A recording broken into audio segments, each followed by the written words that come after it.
Hello and welcome to Tell Us Your Effing Story, a podcast by franchisors for franchisors, where we go behind the scenes with some of the most interesting people in the franchising sector. I'm your host, Bruce McFarlane. I'm without my co-host, John Sully, who hasn't made the trip up to Queensland this time.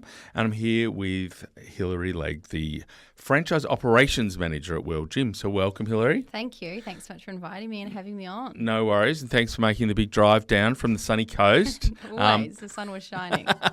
Good day. So Hilarie, tell us your fucking story.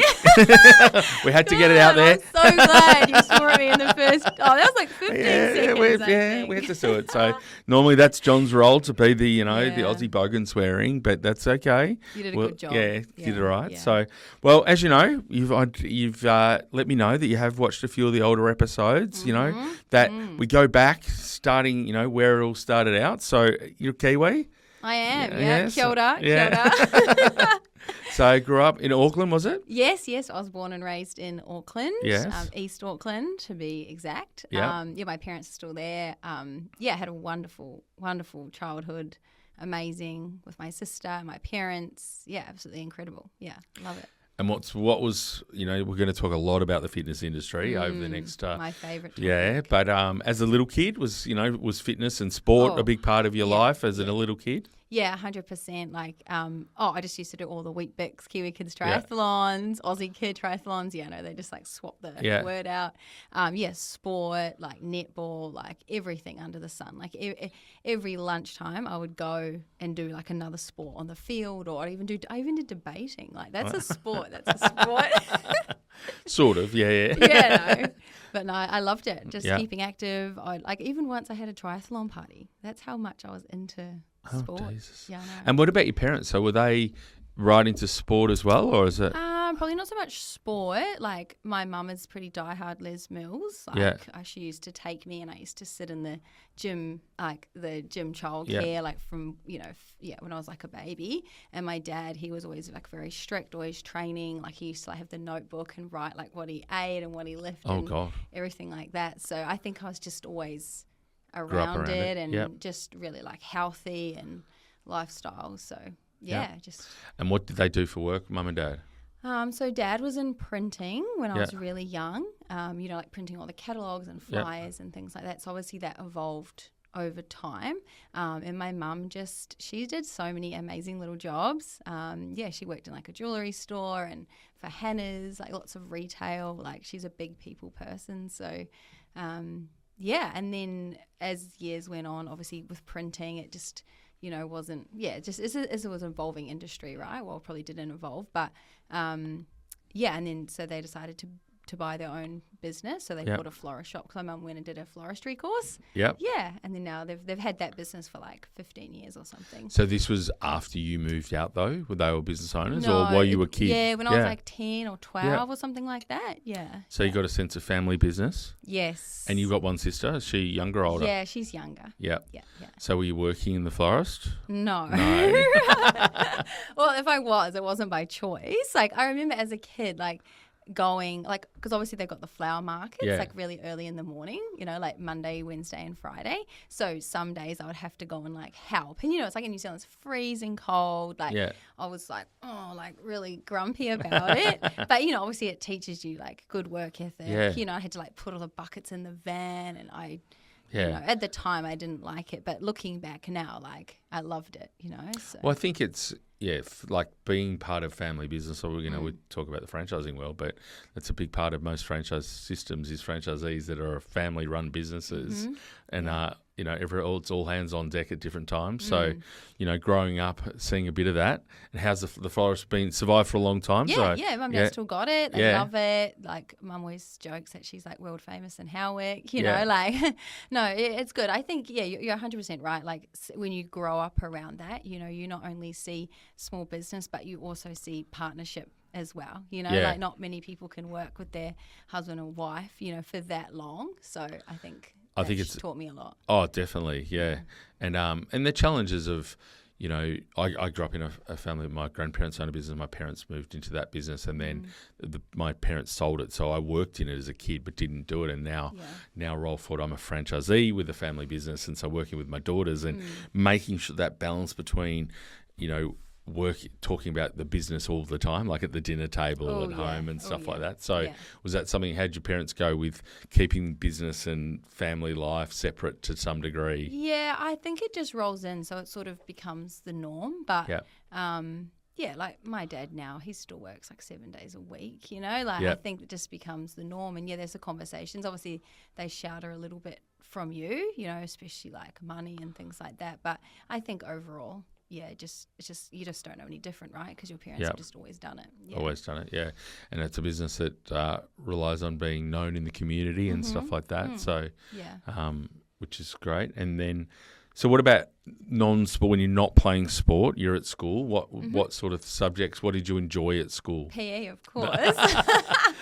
No, I just loved PE. That's all really, probably. Yeah. Yeah. So not maths. Not maths. Didn't go down the STEM path. No.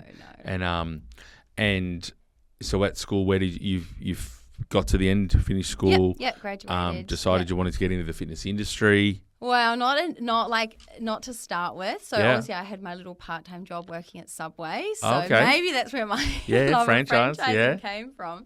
And then when I left school, I actually wanted to go and do psychology. Okay. I just didn't get in. I don't know. It's just obviously the universe didn't have it in my plan, which is fine. So then I just decided to work full-time at Subway. Yep. And then my parents were really pushing me like, hey, not in a bad way, just like they're very encouraging, very like positive, very like, outgoing. So they were like, you should do something else, Obviously I was training all the time. Like I would go from school and with my little backpack and I would cross the road and go to the gym and hang out with my friends. So that was like a big part of my life. And then Mum was like, why don't you become a personal trainer? And I was like, oh yeah, I could do that. Yep. So then I did, so I just did that while working at Subway for a little bit, and then I found a job as a fitness instructor, so just helping like the reception and sort of just a very So at this time you're an employee as a PT or running your own? No, I was like a casual employee for Configure Express. So it's similar to like Fernwood, like female fitness, very boutique style. So then I got a little part-time job just doing that. Like I think it was like 3 or 4 hours in the morning, and then I would go to my TAFE course, if you want to call it, and then I would go home that night and then repeat. So it was good. It was a really good opportunity, working with all these really supportive women as well, which was nice. Obviously you don't recognize that at the time when you're so young, but it was a great step into the industry. And then so you finished the course in fitness industry, so you finished your Subway job. Yeah, I wrapped up Subway, pun intended. And that was enough, and the food got out of food and hospo. Yeah, And so, when did you first come to Australia then?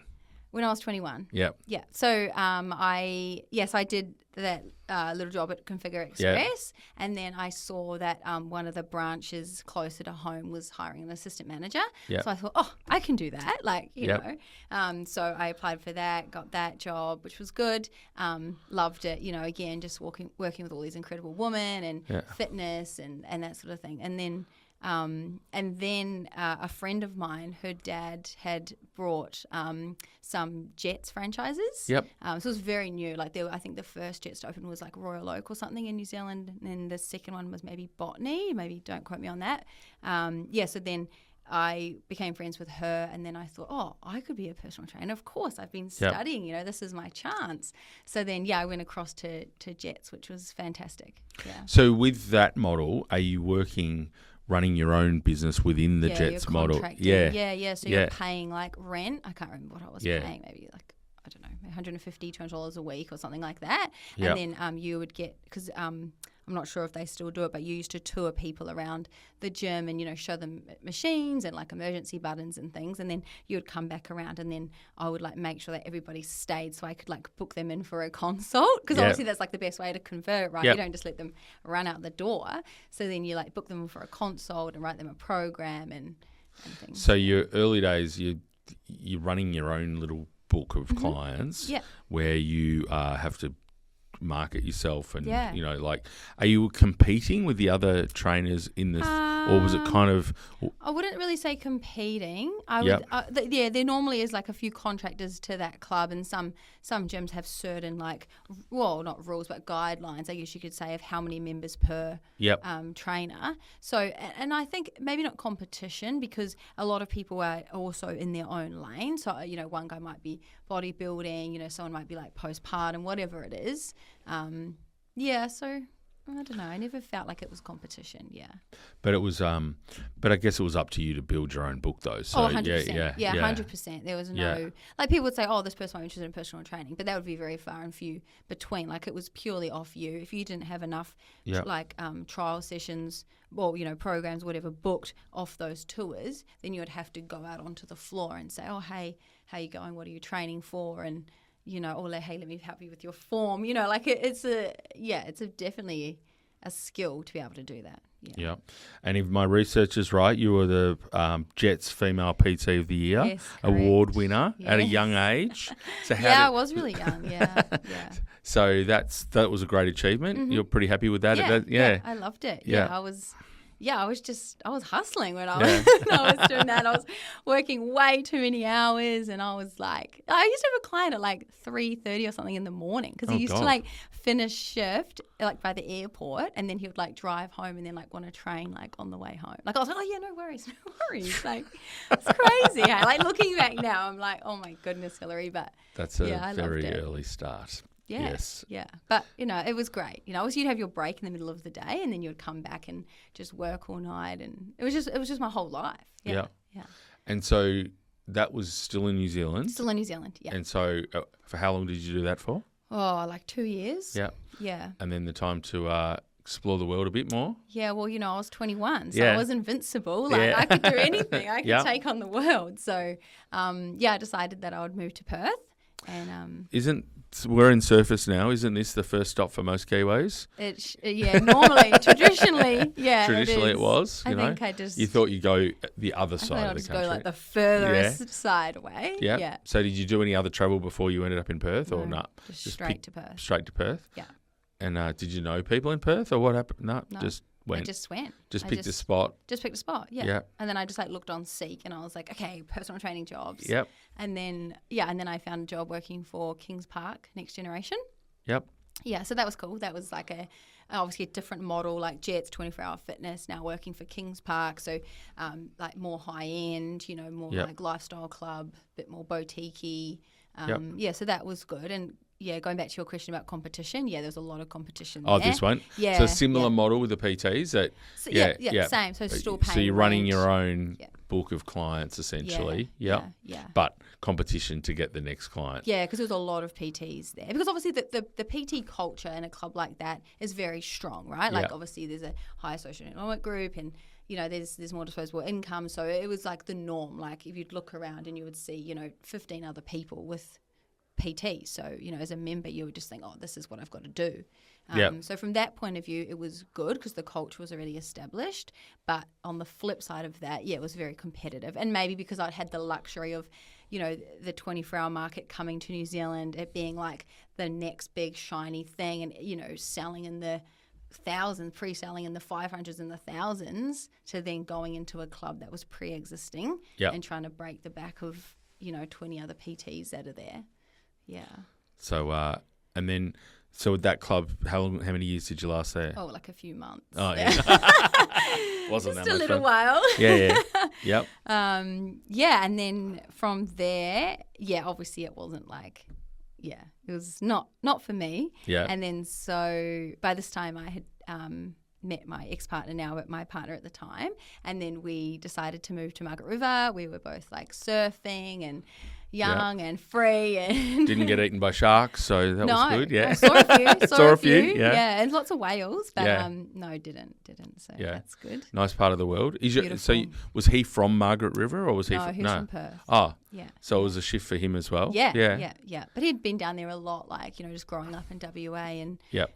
you know, you're 100% right. It's so beautiful. It's only like 3 hours southwest of Perth. Did you surf growing up, or... A little bit, yeah. Yeah. Like just at Piha or like school holidays. But now you're living in the, you know, one of the surf capitals I of do not surf Australia. at all. Yeah. Well, no. But there, when you're living in Margaret River. In Margs, definitely. I was trying and I was going out. And obviously, because living in WA is like so close to Bali as well. So we were just like, shooting across to Canggu, like. Yeah. Yeah, but no, I don't do that anymore. But, So Margaret River. So, and again, then you've stayed in the PT industry. Yeah, well, I tried to. So when I left Kings Park, Next Generation, then I moved down to Margs, and I just was trying to find a job in the industry. But obviously, this is going back like 10 years now, 12, or probably like 12 years. So there was like one local independent, like he's great, like I'm still friends with him today, and like maybe another lady doing it from a garage, and that was like about it, So there was no jobs really like in that region. I ended up getting like a little job just teaching spin classes, I think it was Saturday mornings or something like that, but it wasn't enough to like sustain. So then I had a little bit of savings from when I was personal training, so I thought, I'm just going to open a juice bar. There's no juice bar here, so I'm just going to open a juice bar. And that's what I did. Got it back into hospo. Yeah. And so juice bar was there's a lot of tourists down in Margaret River as well, so sort of a combination of locals and tourists. Yeah, there's definitely like two mixes of people. There's like your winery locals that live down there full time, like fly in, fly out workers, of course, and then there's obviously like the tourist backpacking seasonal work. So it's very like split, which also makes it quite beautiful, but yeah, it's very, very different. And so you've opened a juice bar, so you no experience in opening a hospital. No, I didn't even know what a P&L was. So you had to sign a lease. Yes. Buy some equipment. Didn't want to be a franchise, so had your own. What was your brand? I didn't even know what franchising was. What was your brand? Oh, well, you worked in Subway. Maybe a little bit. Jets. You've been in front. Yeah, that's so true, you've opened your own brand. What was your brand? Oh, it was called the Margaret River Juice Company. Oh, you've really gone out on a limb there, haven't you? Right on it. Right on it. Trading on the name. And did you the recipes? Did you just I made it all up. Made it all up. You didn't just steal them off some other famous juice. No, I just went to the market and then just made it up. Yeah, I just bought a little juicer and then. I just started like trialing all these things. And then, I just found this little site that was like 20 square meters. And I was like, that'd be perfect. It was like a little dress shop at the time. So I like ripped all that out and then like painted it like lime green. Yeah. So you did the fit out, hands on? Yeah, or like my partner at the time. Yeah. Was your partner a tradie or? No. Well, he's very hands-on. Yeah. He was like in landscaping at the time. So he can figure it, Yeah, between the two of you? Yeah. And how long did it take to break even in your juice business? I can't even remember. Like I really didn't even track that. I was 22. I was only 22. You made money though. You did it for a while. Yeah, I did it for 5 years. Yeah. So you've gone okay. It's paying the bills. Yeah, it was paying the bills. It was like sustaining both of us. Like, really? Yeah, him as well. He's just living off your juices. Oh, he was working a little bit like part-time-ish as well. Like, doing a little bit like landscaping or casual work at the gym and stuff like that. But it was fine. Like I think at our peak we had like 4 staff or something like that. Oh, right. Yeah. So you're employing people, keeping the economy going down there. Yeah, trying to do employee contracts, thinking, I better get an accountant. Yep. There was lots of eye-opening skills that I learned. Did you sell it in the end or just shut it? No, sold it. Yeah, sold it. So I just got a broker because I didn't know how to sell a business. Yeah. I was just like, I know, I'll just get someone to do this for me. So then, we sold it. So it was good. Yeah. Good result. And you, being a business owner, you learn a lot? I learned a lot. What was a lot would have been an understatement. What was the biggest learning from being a business owner? That you take in cash flow. Actually understand it, not just know what the buzzword is, like actually knowing it and forecasting and planning. Because I think the hardest part as well, like it's a very, as you said, like very seasonal town. Yeah. So, in summer we'd be doing like great days, like in the thousands, and then other days in winter, like I remember one day we did like $80 and I was like, but because I didn't, in the first year I didn't have like the foresight, right? I just thought it was going to just keep going like that, so.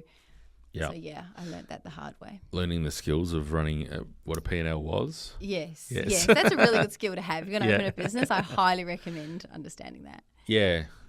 And so is that something you've just learned it on the go, did you get people around you like to help you, like accountants and lawyers or mentors, anyone? Oh yeah, a few people, because I like had to, of course. Yeah. Like I didn't go in knowing like, okay, I'm gonna get an accountant sorted, I'm gonna get a lawyer sorted. I just was like, oh, what do I do with this? And then I just like called someone that I'd met through like the town, because it was a very small community.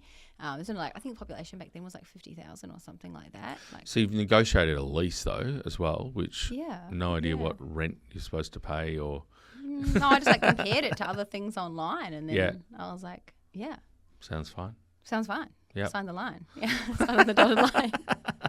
Good stuff. And so, and then sold it. Sold it, yeah. On the view that because you were moving, so was that I think Sydney next or? Yeah. I think I just sold it. Like I was burnt out, to be honest. Like it did 7 day a week job. Big. Yeah, it was 7 days a week. Like in Christmas, like all your public holidays, your long weekends, even like Singaporean holidays. Like there was big parts where we were like working really big hours. Yeah. Especially like when the WSL came around, like the surf league and things like that. We were doing all the food because it expanded. Like it started as just a juice bar, and then it went to like juice cleansers and like raw food cleansers, and I was making like raw cakes and like doing catering for retreats, and I just burnt out, I think. Yeah, I just got over it. But you've learned a lot, like obviously, you've been in the fitness industry, but now the nutrition and what, so that would have been, is it something that you knew much about before as a PT? Yeah, I've done a nutrition course. Yeah. So just like your basic nutrition course. And I think just me personally, I was like very interested in it. Like I would always make juices at home and like little raw balls, and I was always just very healthy. And then obviously when I got involved in that, I was going to Bali to do like raw chef courses and getting certified in that and things like that. So it just started to like grow, and I just started to like scratch the surface, and then it just like got bigger and bigger and bigger. And yeah.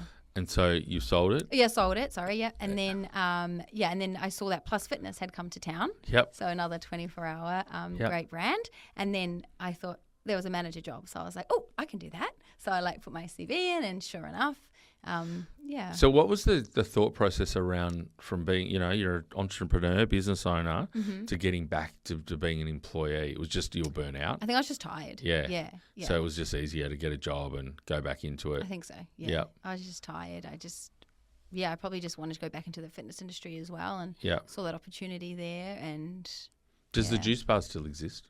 No, it the next did. people kept someone it for a while. Bought it to keep it as a juice bar, and it didn't go so well, and now it's a taco bar. Oh, right. Yeah. Cool. Yeah. So Plus Fitness. Yeah, Plus Fitness. You're a PT again? Oh, I was doing PT on the side, and then working as the club manager as well. So it was fun. Like, obviously I knew a lot of people from the community, so it was just like a big party, like managing that club, and great brand. And then I saw that they had a field manager, sort of like a BDM role going in head office in Sydney. Yep. And then so I flew to Sydney, interviewed there, applied for that, and was successful. So then I thought, okay, great, I'm going to move to Sydney now. So packed my little suitcase and off I went. Was like, yep, he's he happy was to fine. get it. Yeah, he actually found a job really quick as well. So he went across and set everything up, which was fantastic.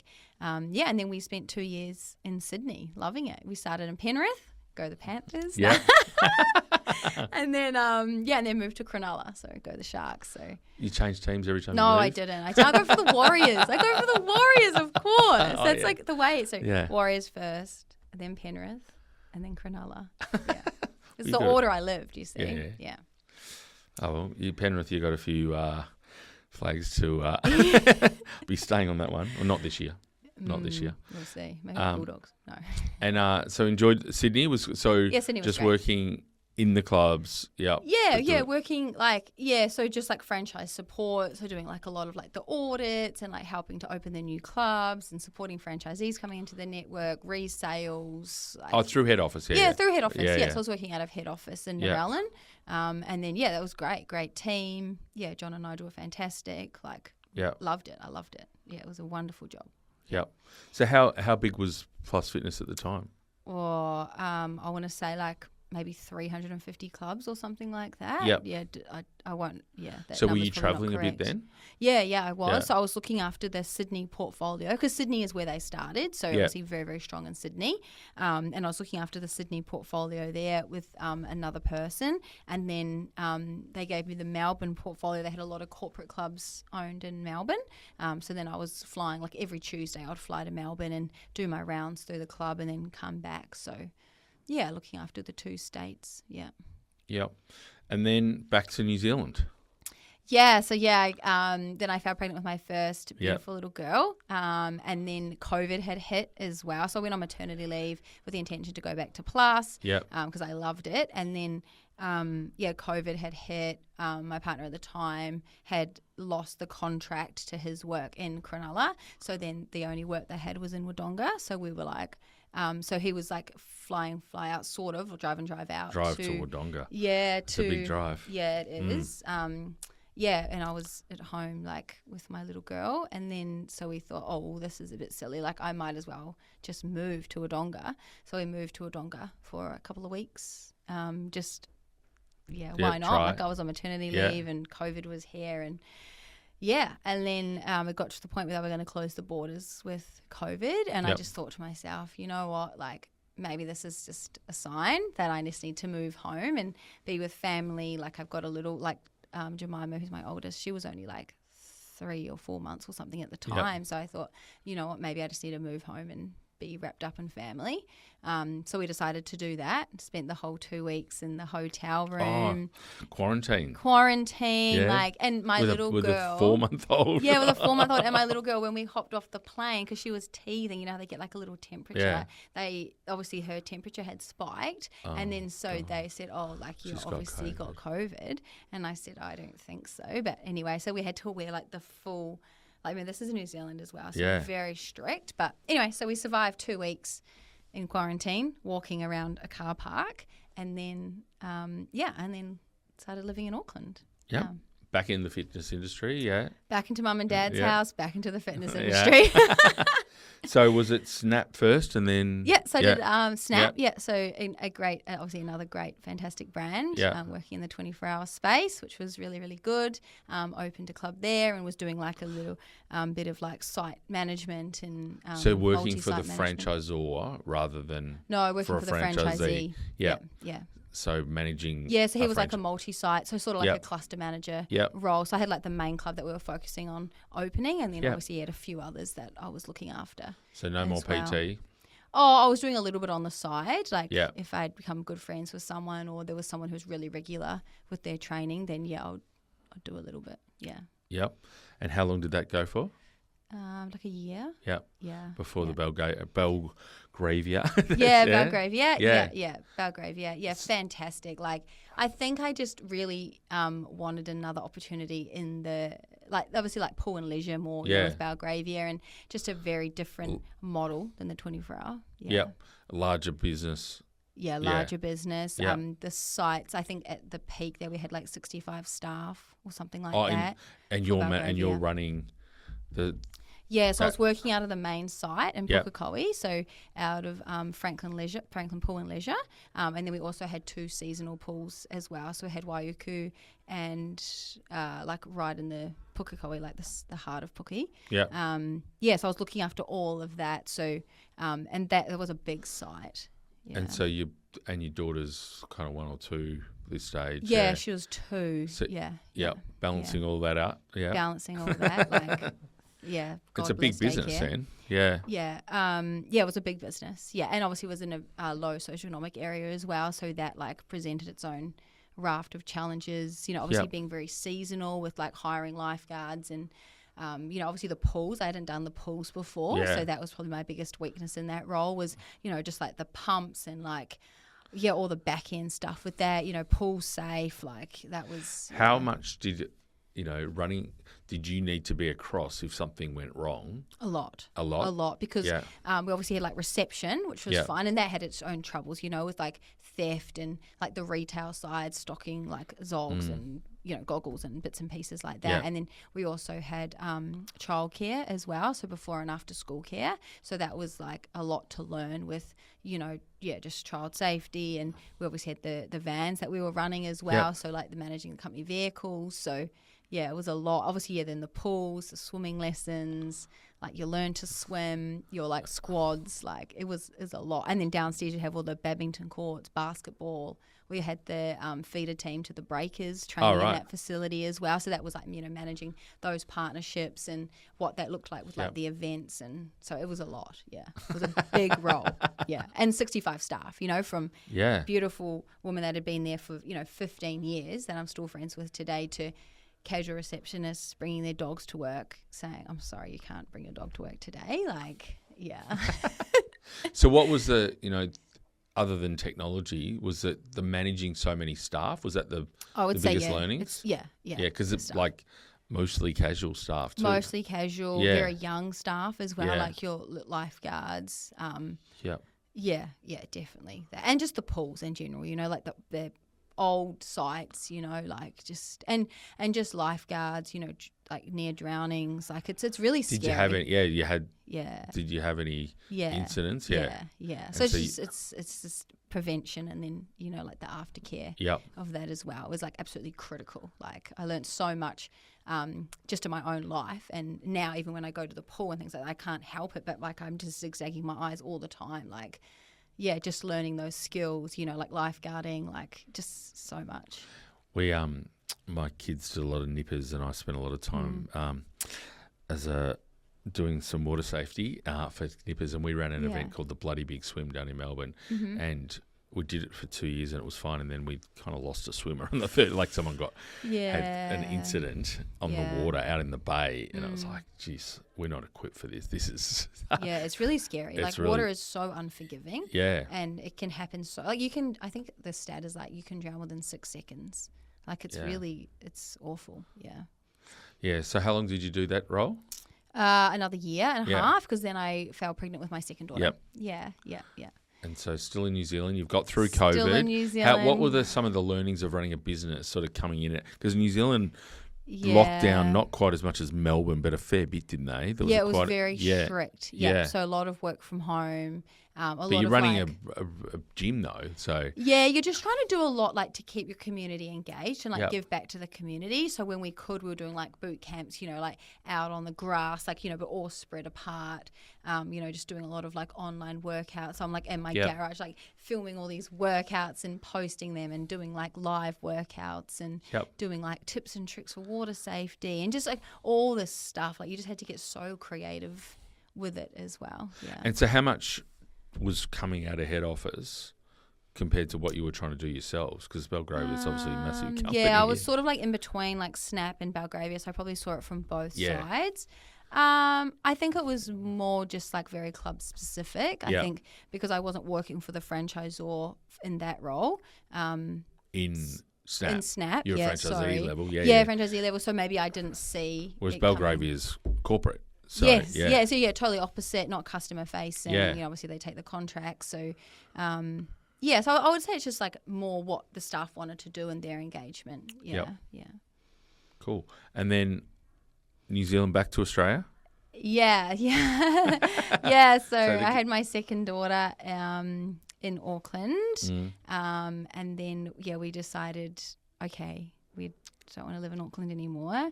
We're going to move to Queensland this time. Wow, we've done Perth, we've done Sydney. Some of the other ones are too cold, so we'll go to... Didn't want to go to Melbourne, Tassie? No, I don't drink coffee and I don't like the cold, so I'm not going to go to Melbourne. So then we decided to go to Queensland. So, of course, like sun, surf, Yeah. But you don't surf anymore. I don't surf anymore. Not anymore. But so straight to the sunny coast? Or straight to the sunny coast, yeah. Had you been there before? Yeah, I came. I was more mature now with this. So you did a bit of research this time. I did some research. I was planned out. Yep. I was very sensible. I'm very sensible now. So came across and then did a little tour around, thinking, okay, this is beautiful, and then.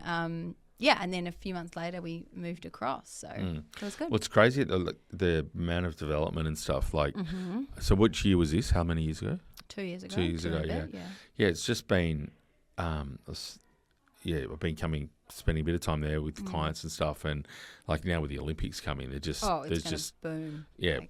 Down here on the Gold Coast as well as the Sunshine Coast. Both, even through Brizzy as well. So much going on, and so you found somewhere settled, girls at school and back into daycare. That's a mission in itself, trying to get full-time daycare. My gosh, that could be a whole nother thing, but got everybody into routine, and then I started working for BFT, so Body Fit Training. So that was awesome, like fantastic opportunity working with the team there. Franchisor level or franchisee? Franchisor level.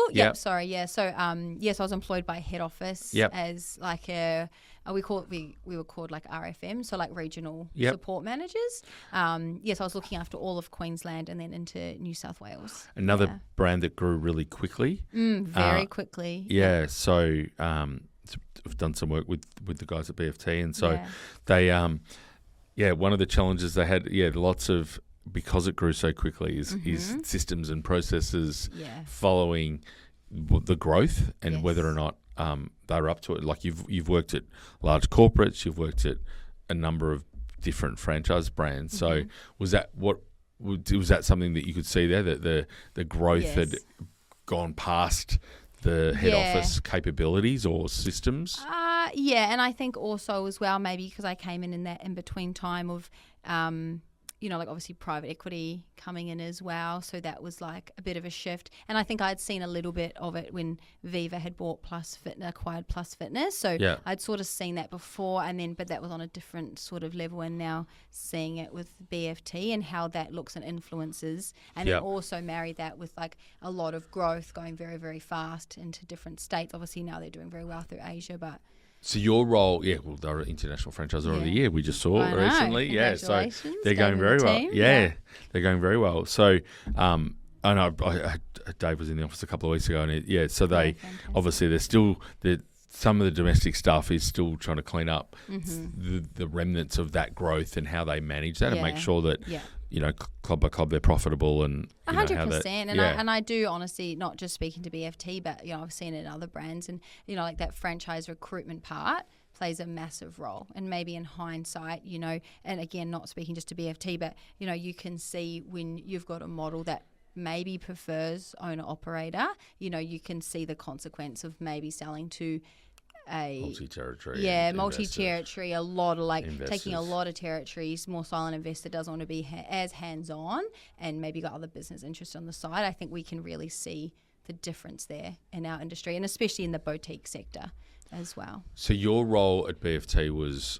supporting the franchisees. And so not selling franchises. No, not selling franchises. No, we had someone else great to do that. But it was just like a franchise support. So obviously we had some studios that were doing very well, and then we had obviously, like in any brand, in any industry, you've got some that really need support and help, and that can look very different. I think with BFT there was a lot more business coaching element to it in there, like compared to when I was working at Snap, very operational, Belgrade very operational, Plus Fitness very like a bit more tick box, I would say, and a bit more and maybe it's like the sign of the times, like the new 24-hour and things like that. But going back to BFT, just helping, supporting franchisees, opening new studios as well, and coaching was a big part of that role. It wasn't like a 24-hour where it's more training the staff, and obviously you don't teach people really how to do a lat pull down or anything like that, right? So, but when you're doing small group fitness, and as they say, personal training in a group fitness environment, the coaching part is absolutely vital. It's so valuable. So we hosted a lot of sessions for coaches to improve, and encouraging coaches to do, like these proper courses and things that we had in place, because, these people are paying anywhere between $55 and $75 a week, so, that service and that coaching was, critical. So, and then you've ended up at World Gym. Yes. So possibly one of the most iconic brands in the world, obviously with Yes, World Gym. But yes. I didn't actually know the story, but I did a little bit of research. And yes. Joe Gold started Gold's Gym Yeah. and sold Gold's Gym, and then Yeah. he couldn't use his own name, so then he started World Gym. So Yes, that's right. in the 70s, or the 60s, or he had Gold's was in the 60s Yeah. into the 70s. Probably most famous for Arnie. Yeah. Arnie trained at World Gym, and I think ran it for a little bit too, Yeah. didn't he? He was Yeah. CEO for a little while. Yeah. In between movie roles and governor roles and stuff like that. So, and now, it's 225 or more locations globally, Worldwide, yeah. 20-something countries, I think, isn't it? 6 Yeah. continents. So, Yeah. part of you've been involved in a number of brands that have got a national and international, but not to the same degree in terms of history, No. that it's been around for Legendary. such a long time and legendary, and in Australia since 2008. So it's been here for quite a while as well. So what attracted you to the brand, and how did that come about, from BFT to so you? obviously working for BFT, fantastic brand, loved it. Like, again, the team is fantastic there. I think for me personally, I just wanted to push myself professionally.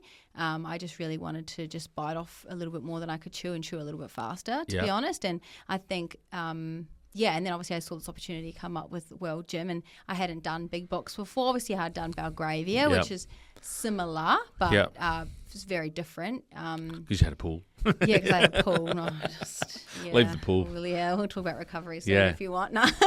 And then I just saw the opportunity, and I just thought, you know what, like this is what I need. So so I was fortunate enough to get the role. And you're 100% right. Yes, it's got incredible history. World Gym is 50 years this year as well, which is amazing. And yes, we've been around in Australia for a long time as well. So a lot of experience, really passionate founders as well. Which Has had the same owners in Australia the whole time? Yes. Yeah. Yeah.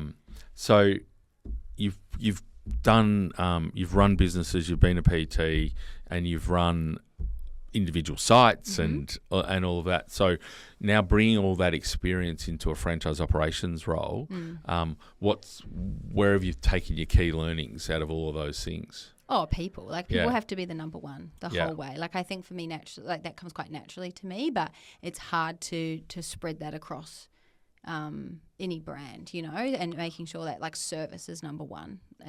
And just having that hospitality mindset as well, of putting people first, putting staff first, putting franchisees first. Like, that has to be number one. It doesn't matter what brand you work through, if it's boutique or big box or anything, that's got to be number one. Yeah. So the people being... Franchising is a lot about relationships. It's I think at its heart it's about brand, which you've got in spades, about systems, and then the people. So you can't have a system without the people to operate the systems. And so, how is being part of a US brand with US systems?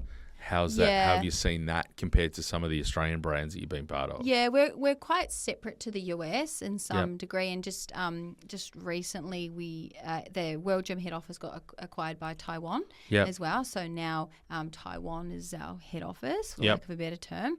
We don't have.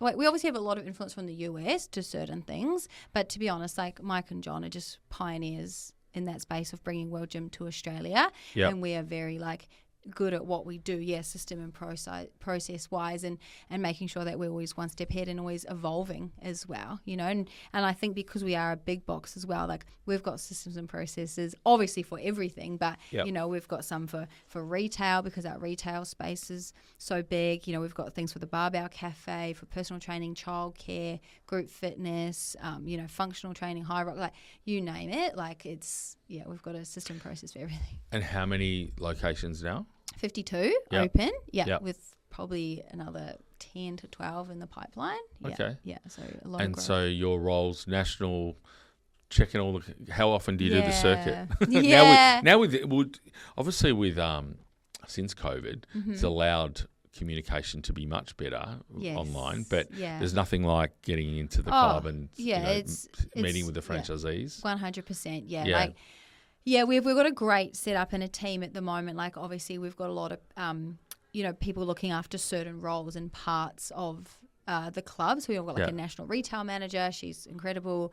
We've got someone else doing compliance and auditing and WH&S, and it's like all these branches sort of come off. So it's which is quite good because it doesn't just leave it on me. Yes, I am like the franchise operations manager, but it doesn't leave it on me because we've got other incredible people with great skill sets to be able to go and support each part of that club. But yes, going to club is vital. That's how we see it. Like, I don't see it all the time. I'm not on the ground all the time. So learning from them, hearing from them, and you respect feedback a lot more when someone follows the process, respects the process, lives and breathes it, and then gives you feedback because it's got merit to what their feedback is. Yep. Yeah.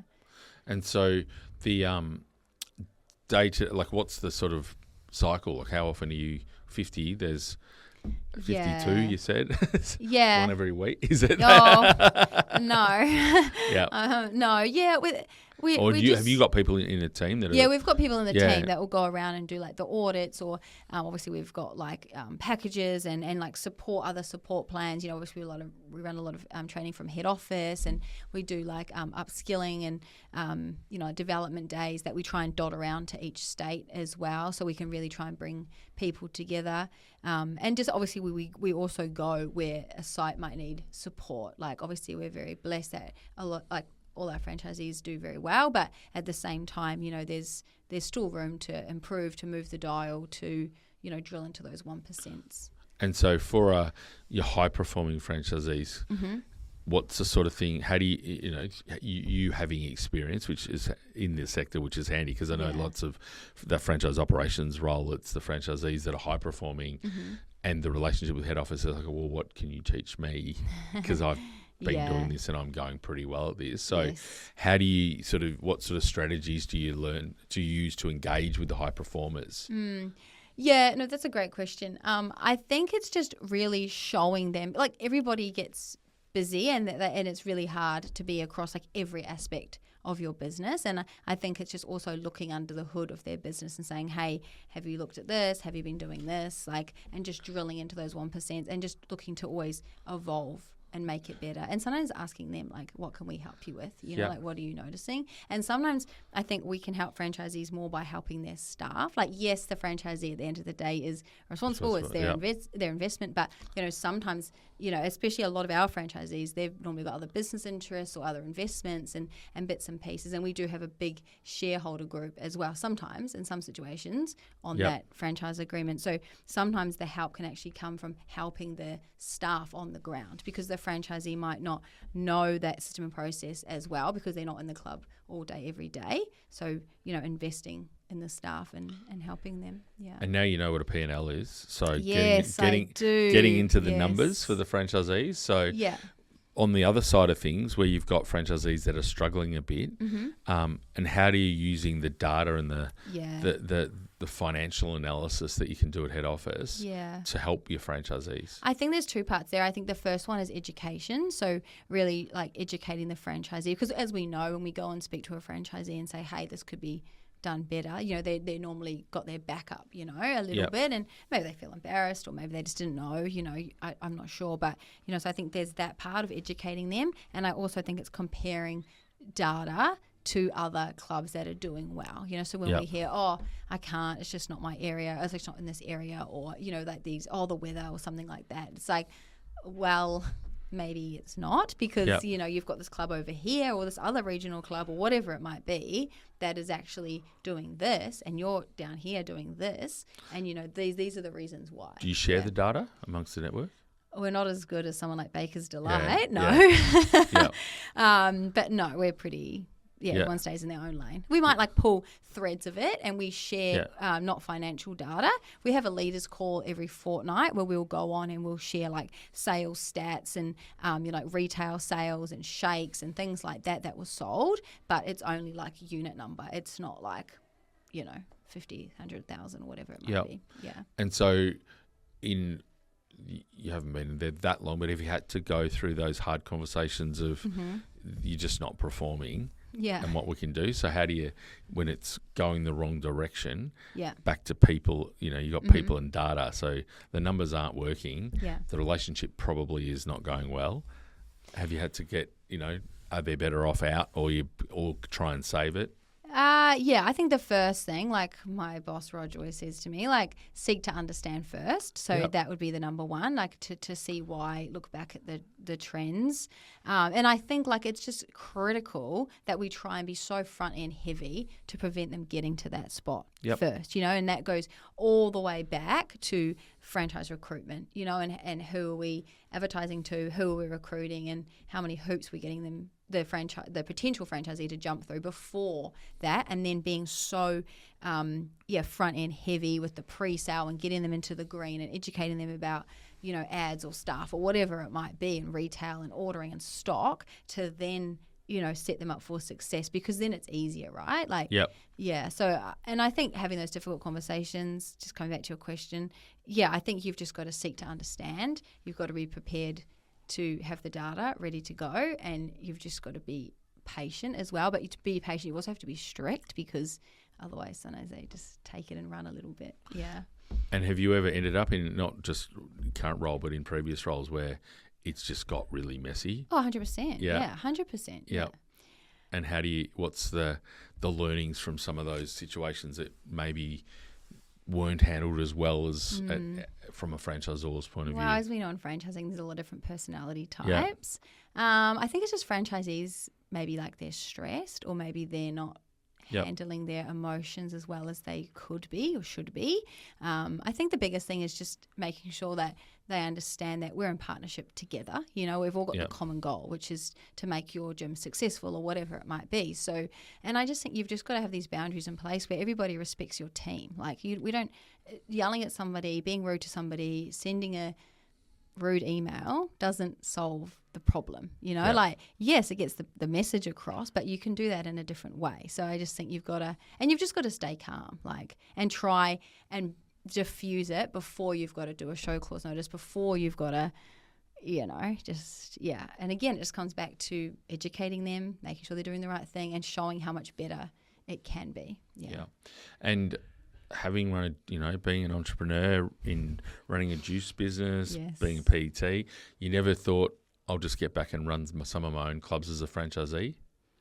Oh, I definitely think about it. Yeah, 100%. Yeah, I do. I think I really love being wrapped up in the head office team. I think I love franchising, as we know. So I think I enjoy like helping other people run their businesses, seeing it from like a dirt patch to now this, multi-million-dollar investment that's heaving, and people are waiting an hour like to get in the door on an opening day. I love that. Like, I'm a very big teamwork person, and I just like the goal. So so down the track one day, get the kids up a bit bigger, and maybe that's the other thing. Run your own. You might start your own franchise. You might be a franchisor. I might. And we mentioned recovery. So how's recovery and wellness fit into the model? Is that because I know you go to conferences, you're speaking at a conference in the end of the year. So that was a bit of a trend at the last one. I think a lot about recovery. How's that? Yeah, it's definitely a big piece in our industry, isn't it, at the moment? Whether it's the longevity side of it, the recovery, the wellness, like it's all wrapped up. We're definitely making moves in the World Gym brand towards recovery. Globally or just locally? Oh, I probably can't speak globally, but definitely in Australia. Like, we've got quite a few different recovery formats, I guess you could say, in our design. Whether it's like the private booths and the more like suites, with like the 2-man sauna, the ice bath, and the monsoon shower. Then other clubs have like the big open recovery with like your hot, your cold, your big sauna, all of that in between recovery booths. A lot of those here on the Gold Coast. Yes, there is. Yeah, and I think it comes down to obviously like just looking at the data, the demographic, obviously site selection, site size. There's a few other elements that come into it, but it's definitely I think the consumer nowadays also expects it as well, and it's a great value add. Yes, they pay a little bit more, but it will sometimes also get them across the line. Yep. Yeah. Hopefully they can train for longer and smarter. Yeah, that's right, and less injured, so they can put the membership on hold. And so you've watched some of these podcasts before. So one of the things All of that them. All of them. the tips for the franchisor. So a lot of the people that listen to this, like you, might be emerging or aspiring franchisors, and others have worked in big systems. So if you're looking at all the different roles, you've been involved at franchisee level and at franchisor level. So what sort of tips have you got for franchisors as running their businesses?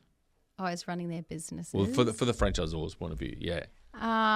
Well, I would say just because they have a heartbeat and a wallet, don't sell them a franchise. Yep. Make sure that you've done really good homework on them, and Yep. make sure that for us as well, like we sign 10-year franchise agreements. So, as we know, like it's like marrying them, it's actually harder to get out of your franchise agreement than it is to get out of your marriage. So I think it's really important that, you do a lot of homework. Like you've got to date this person, you've got to take them out for dinner. You've really got to get to know who they are and Yep. and not only whether they're good or bad, but how they tick, how they work, like what drives them, like their personality type to help you manage them. We do a lot of disc profiling and things like that. And that's critical, I think, when it gets tough and everybody's been working massive days, to be able to relate to that person. So, yeah, I just think very, very selective with that, because I think it will save a lot of time and headaches in 5 years' time or 2 years' time when you've grown very, very fast and now you're cleaning up a little bit, or, you're encouraging somebody, shall we say, to maybe exit. So, well, particularly in the early stages, I think, yes. When a franchise system starts, often the first couple are quite easy, and then their friends or family or people that love the idea or members Mm-hmm. of the club or whatever. And then when you get out of that friends and family range and you're just taking people and growing quickly, the dirty dozen or something, Yes. that's critical, because if you get those wrong, it impacts to try and grow. And lots of franchise systems get stuck at whether it be 10 or 15 or 20, because when they're trying to recruit, if people talk to their franchisees and they're not going well, they've got the wrong people in the wrong business. Yeah. It's hard to come back from that. Oh, it's very hard. And Yeah. it takes a lot of resources from your team as well. Like you think, oh, it's all good and well, I'm selling how many sites and territories, and that's all good. But then you end up with this problem of territories sitting there where they can't find sites. And to be honest, they'll probably never find a site there because there's not enough commercial property or whatever it is, Yeah, and sometimes if the franchisee was the wrong franchisee at the start, Mm-hmm. no matter how much training and investment you do in it, they possibly don't have the right skills or temperament or resources. Yeah. Or they're just not bought into the brand. Yeah. Like anyone can invest in anything, but like what sometimes makes the difference is being really invested into the brand and just being a good person, and it's okay to exit a brand. It's okay to encourage a franchisee that, maybe they shouldn't renew. Like it's okay, it's okay to do that, because in the long run, I know nobody wants to do that, but in the long run, it will save a lot of time. It will save a lot of resource. It will save a lot of headache, and it just limits the amount of risk that franchisee could take you as the franchisor into. Yeah. Good tip. Thank you very much. Thanks for coming down and spending some time with me, telling your story. It was great. It was wonderful. Okay. My favourite part of the day. Thank you. See ya. See ya.